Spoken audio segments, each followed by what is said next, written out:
हालांकि इस बार प्रथम खुद राध्या का साथ देता है। प्रथम अपनी आंखों से देख लेता है दादी की तारीख और तूतों को, और यहाँ पर दादी के मुसीबत से राध्या को बच्चा भी लेता है। और प्रथम आराध्या दोनों ने मिलकर के एक फैसला करते हैं दादी को एक बार पुलिस के हवाले करवाने के लिए। इसीलिए प्रथम ने खुद अपने ही फोन से पुलिस को कॉल करके बुलाता है। दादी को अरेस्ट करने के लिए पुलिस आकर के दादी को अरेस्ट करके अब लेकर जाएगी पुलिस स्टेशन, जो कि अभी सब कुछ देखने के बाद यहाँ पर रजनी बोलेगी, राध्या बेटा और प्रथम, तुम लोग एक मौका और दादी को दे दो। हो सकता है दादी को अपनी गलतियों का एहसास हो जाए और ये कभी भी राध्या को परेशान ना करें। लेकिन दादी उड़ने इतनी आसानी से हार मानने वाली नहीं है, क्योंकि दादी और उद्यमी हमेशा राध्या को टॉर्चर करती रहेगी। राध्या को प्रथम की जिंदगी से अलग करने के लिए हमेशा दादी अपनी चाय चलती रहेगी, लेकिन दादी कभी भी अपने मिशन में कामयाब नहीं हो पाएगी। दादी जब राध्या का हाथ पकड़कर जबरदस्ती यहाँ पर चूल्हे पर खाना बनाने के लिए 11 ब्राह्मण को बोलता है, तब यहाँ पर राध्या की डर के मारा पूरी तरह से हालत खराब हो जाती है, क्योंकि राध्या जैसे ही आपको देखी है उसका पुरानी अतीत याद आने लगता है उसको, जिसे राध्या डर के मारा पूरा कांपने लगती है। यह देखने के बाद रजनी भी पूरा घबरा जाती है। रजनी सोचती है, मैं कैसे मांझी को जाकर के रोकूं। रजनी छह के भी यहाँ पर राध्या को बचा नहीं पाती है। हाथ जोड़ करके रजनी भोलेनाथ से विनती करती है, हे भोलेनाथ, अब आप ही राध्या को बचाइए। तभी यहाँ पर प्रथम आता है। प्रथम एक मटके में पानी को लेकर के आता है। उसे आंख पर प्रथम पहले पानी को डाल देता है और एकदम गुस्से से दादी को देखने लगता है, क्योंकि प्रथम ने यह देख लिया हुआ था जबरदस्ती दादी चूल्हे पर आराध्या से खाना बनवाना चाह रही है। इसीलिए प्रथम को गुस्सा आता है दादी के ऊपर। यहाँ पर प्रथम जैसी आग को बुझा देता है, उसे पानी वाले मटके को नीचे पता करके तोड़ देता है। प्रथम बोलता है, दादी मैं आपसे बोल दे रहा हूँ, राध्या एक चूल्हे पर खाना नहीं बन सकती है, क्योंकि राध्या देखकर कि आपको डर जाती है। दादी बोलती है, प्रथम तेरे माँ बाप ने, हमें पता है कि एक मोटी लड़की से सिर्फ शादी नहीं करवाया है, उन लोगों ने एक पागल लड़की से भी शादी करवा दिया है तेरी, क्योंकि इस लड़की का दिमाग की हालात सही नहीं है, जिससे आपको देख करके डर जाती है। तभी प्रथम सोचने लगता है, क्या दादी को आराध्या के मम्मी और पापा के मौत का सच्चाई बताना चाहिए।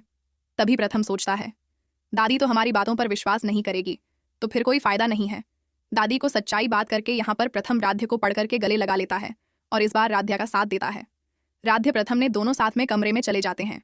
प्रथम खुद इस बार राध्या को कमरे में लेकर के जाता है और दादी एकदम अंदर से पूरा जलती रह जाती है, क्योंकि दादी सोचने लगती है आज प्रथम ने खुद आकर के इस फूल गोभी को बचा लिया।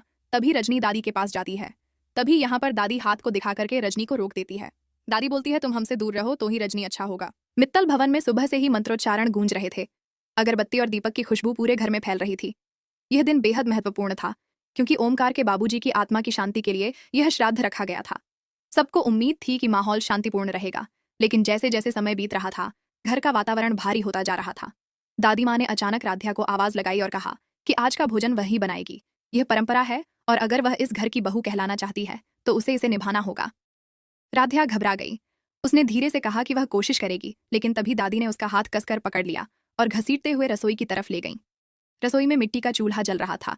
आग की लपटें तेजी से उठ रही थीं। उन्हें देखते ही राध्या का चेहरा सफेद पड़ गया। उसका शरीर कांपने लगा और आंखों से आंसू बहने लगे। वह सिसकते हुए बोली कि वह यह नहीं कर सकती।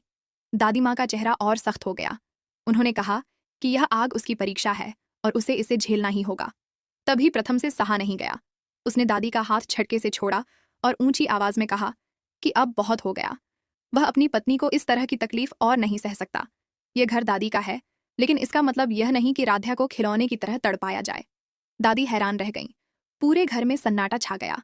राध्या फूट फूट कर रोते हुए प्रथम के सीने से लग गई। प्रथम उसे उठाकर अपने कमरे में ले गया। वहां उसने राध्या को शांत कराया, उसके आंसू पोंछे और कहा कि जब तक वह है कोई उसे छू भी नहीं सकता। नीचे हॉल में दादी का गुस्सा बढ़ता जा रहा था। उनका चेहरा लाल हो चुका था। उन्होंने रोते हुए कहा कि आज उनकी इज्जत मिट्टी में मिल गई। जिस पोते ने कभी आंख उठाकर बात नहीं की, उसने आज अपनी पत्नी के लिए उन्हें सबके सामने डांट दिया। रजनी उन्हें समझाने के लिए आगे बढ़ी, लेकिन दादी ने हाथ उठाकर रोक दिया और कहा कि उनसे कोई कुछ न बोले। वह रोते हुए कहने लगी कि अब इस घर में उनकी कोई बात नहीं सुनी जाती।